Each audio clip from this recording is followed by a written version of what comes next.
গরুর পুরাণ অনুসারে এমন কি কাজ আছে যার ফলে মানুষের আত্মা পশু হিসাবে জন্মায়? এই প্রশ্নটা শুধু কৌতূহলের নয়, এর সাথে কর্মের এক গভীর রহস্য জড়িয়ে আছে।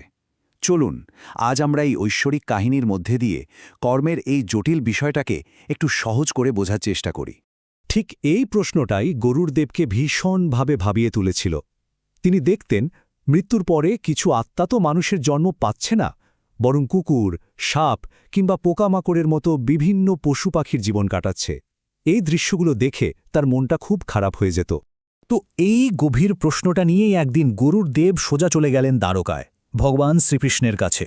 সেখানে গিয়ে প্রণাম করে তিনি তার মনের কথাটা খুলে বললেন, প্রভু, দয়া করে বলুন, এমন কোন পাপের কারণে মানুষকে পশু হয়ে জন্মাতে হয়?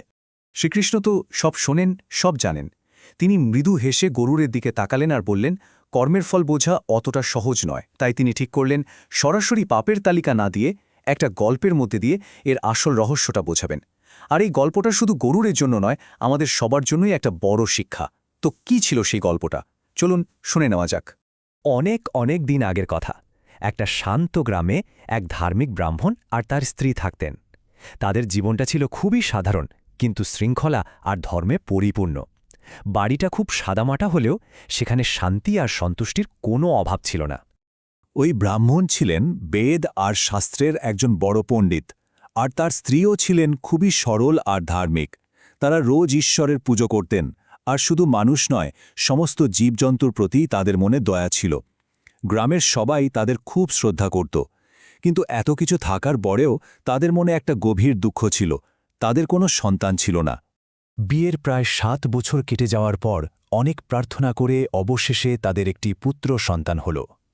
পুরো বাড়িটায় যেন আনন্দের বন্যা বয়ে গেল।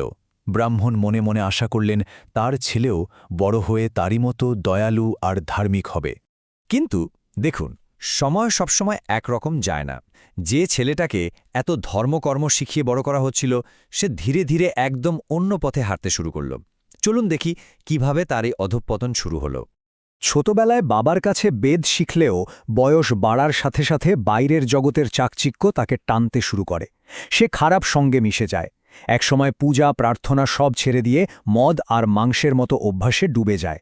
আর দেখতে দেখতে সে তার বাবা মায়ের প্রতিও ভীষণ অহংকারী আর নিষ্ঠুর হয়ে ওঠে। মানে দুজনের পথের পার্থক্যটা দেখুন একবার।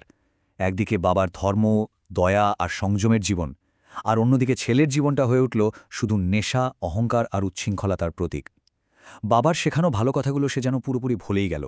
একদিন টাকার লোভে বাবার সাথে তার ভীষণ ঝগড়া হয়, আর সেই রাগের মাথায় ছেলেটা জ্ঞানশূন্য হয়ে যায়। সে তার নিজের জন্মদাতা বাবা মাকে অপমান করে, আর শেষমেশ তাদেরকেই তাদের বাড়ি থেকে বের করে দেয়। ব্রাহ্মণের চোখে জল ছিল, কিন্তু তিনি কোনো কথা না বলে শান্তভাবে স্ত্রীর হাত ধরে বোনের বাড়ির দিকে রওনা দেন। বাবা মাকে বাড়ি থেকে বের করে দেওয়ার পর ছেলেটার জীবন আরও অন্ধকারের দিকে এগিয়ে যেতে থাকল। আসলে কর্মের চাকা তো ঘুরবেই, এবার তার ফল পাওয়ার সময় এসে গিয়েছিল। সে বাবার জমানো সব টাকা পয়সা মদ আর ফুর্তির পেছনে উড়িয়ে দিল। যখন সব টাকা শেষ হয়ে গেল, তখন সে জঙ্গলে গিয়ে নিরীহ পশু শিকার করতে শুরু করল। কিন্তু বেশিদিন এভাবে চলল না। তার শরীরে একটা ভয়ঙ্কর রোগ বাসা বাঁধল, আর যে বন্ধুদের জন্য সে পরিবারকে ছেড়েছিল, তারাও তাকে ঘৃণা করে একা ফেলে চলে গেল। রোগের যন্ত্রণায় ছটপট করতে করতে সে তার বাবা মাকে খুঁজতে জঙ্গলে গেল। কিন্তু সেখানে এক ক্ষুধার্ত চিতাবাঘের সামনে পড়ে গেল। চিতাবাঘটা তাকে মারার আগে কর্মের এই কঠিন সত্যিটা শুনিয়েছিল। আর অদ্ভুত ব্যাপার হল, সেই চিতাবাঘটাও কিন্তু তার আগের জন্মের কর্মফল ভোগ করছিল। মৃত্যুর পর যমদূতেরা তার আত্মাকে নিয়ে গেল যমপুরীতে। সেখানে ধর্মরাজ যমরাজের সামনে চিত্রগুপ্ত তার সারা জীবনের কাজের হিসাব পড়ে শোনালেন। তার একটাও ভালো বা মন্দ কাজ বাদ পড়ল না। যমরাজ তখন রায় দিলেন, সে অন্যদের যে কষ্ট দিয়েছে সেই কষ্ট তাকেও ভোগ করতে হবে। তাই তাকে প্রথমে সাপের জন্ম দেওয়া হল, যেখানে সারাক্ষণ প্রাণের ভয়। তারপর কুকুরের জন্ম হল, যেখানে শুধু খিদে আর অবহেলা। এরপর ব্যাঙ, পোকামাকড়, এরকম বিভিন্ন পশু পাখির জন্ম নিয়ে তাকে তার কর্মফল ভোগ করতে হল। গল্পটা এখানেই শেষ হল। আর এরপর শ্রীকৃষ্ণ গরুরকে বোঝালেন, এই গল্পের মধ্যেই লুকিয়ে আছে সেই 5টি মূল পাপ বা কারণ, যার জন্য মানুষের আত্মা পশু হয়ে জন্মায়। শ্রীকৃষ্ণ বললেন, প্রধানত 5টা এমন মহাপাপ আছে যা আত্মাকে পশুর জীবনে ঠেলে দেয়। তাহলে চলুন জেনে নেওয়া যাক ঠিক কোন 5টা পাপের কথা ভগবান শ্রীকৃষ্ণ বলেছিলেন। প্রথম কারণটা হলো নিষ্ঠুরতা, মানে যে মানুষ কোনো কারণ ছাড়াই শুধু নিজের আনন্দ বা স্বাদের জন্য অন্য প্রাণীকে কষ্ট দেয়, তার ভেতর থেকে দয়া মায়া সব মুছে যায়। ফলে কর্মের নিয়মে তাকেও এমন একটা জীবন পেতে হয় যেখানে সারাক্ষণ ভয় আর হিংসা, হয় তাকে স্বীকার করতে হয়, নয়তো নিজেই শিকারে পরিণত হতে হয়। দ্বিতীয় কারণ হল লোভ, বিশেষ করে খাবারের লোভ। যে মানুষ শুধু জিভের স্বাদের জন্য বাঁচে, খাওয়া দাওয়ার ব্যাপারে যার কোনো নিয়ন্ত্রণ নেই, সে এমন একটা জন্ম পায় যেখানে বুদ্ধি বা বিবেকের চেয়ে খিদেটাই বড় হয়ে দাঁড়ায়, ঠিক যেমনটা আমরা পশুদের মধ্যে দেখতে পাই। তৃতীয় কারণটা হল অনিয়ন্ত্রিত কাম। যে আত্মা জীবনের আসল উদ্দেশ্য ভুলে গিয়ে শুধু দৈহিক বাসনাতেই ডুবে থাকে আর তার জন্য যে কোনো অশালীন কাজ করতে পারে, সেই আত্মা এমন জন্ম লাভ করে যেখানে কোনো বিচার বিবেচনা থাকে না, কেবল প্রবৃত্তি শেষ কথা বলে। চতুর্থ পাপটা কিন্তু খুবই গুরুতর, সেটা হলো বাবা মা এবং গুরুজনদের প্রতি অসম্মান। যারা আমাদের জন্ম দিয়েছেন, পথ দেখিয়েছেন, তাদের অপমান করাটা হলো সবচেয়ে বড় অকৃতজ্ঞতা।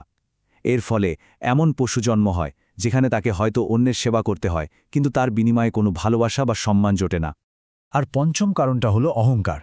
যে মানুষ তার টাকা, ক্ষমতা বা জ্ঞানের গরমে অন্যদের, বিশেষ করে গরিব বা দুর্বলদের ছোট করে দেখে, কর্মের নিয়মে তাকেও একদিন সেই অবস্থাতেই পৌঁছাতে হয় যাকে সে একসময় এত ঘৃণা করত।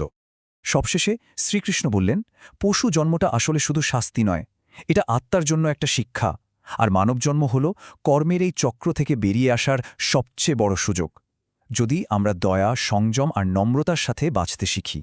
এই পুরো গল্পটা আমাদের নিজেদের দিকেই তাকাতে শেখায়, তাই না?